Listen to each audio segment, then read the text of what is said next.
Preposition by.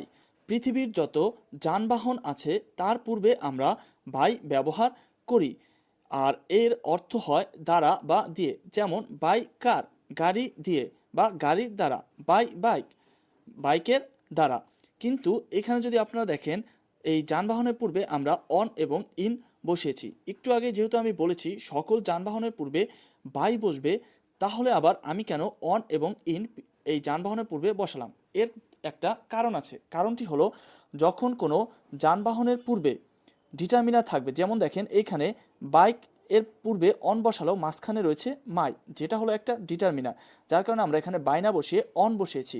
তো যখন কোনো বাইকের পূর্বে মাই, a an, the, you, yours, মাই এই ধরনের ওয়ার্ড থাকবে, কোনো ওয়ার্ড থাকবে, তখন আমরা বাই না বসিয়ে অন এবং ইন বসাবো। এবং যদি এই যানবাহনটি প্লুরালও হয়, তখনও আমরা অন ইন বসাবো। যেমন দেখেন এখানে ট্রেনস, তো এর পূর্বে আমরা অন বসেছি। যদি বলতাম শুধু ট্রেন, তাহলে বলতাম বাই ট্রেন।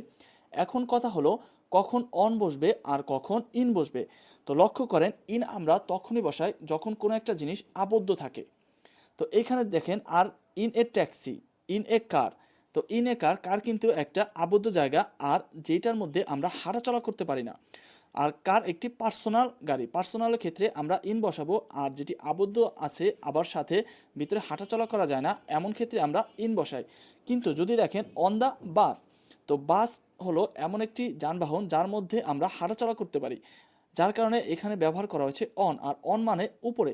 তো যেহেতু আমরা বাসের একটা পৃষ্ঠের তলে হাঁটাচলা করি, তাই এখানে হয়েছে অন। তো এক কথায় আপনারা এটা মনে রাখবেন, যখন কোনো যানবাহনের মধ্যে আমরা হাঁটাচলা করতে পারি, তখনই আমরা ব্যবহার করব অন। এরপর দেখেন অন ট্রেনস, ট্রেনের মধ্যেও কিন্তু আমরা হাঁটাচলা করতে পারি, যার কারণে এখানে ইন ট্রেনস না বলে অন ট্রেন বলেছি। তো অন মাই বাইক, এখন কথা হলো, বাইক এটা তো একটা পার্সোনাল, কিন্তু তার আগে আমরা অন কেন ব্যবহার করলাম? কারণ হলো, বাইক প্রধানত এটা আবদ্ধ না, যার কারণে আমরা এখানে ইন ব্যবহার করিনি। আর বাইক এর উপরে আমরা বসি, যার কারণে একটা পৃষ্ঠতলের উপরে আমরা বসতেছি।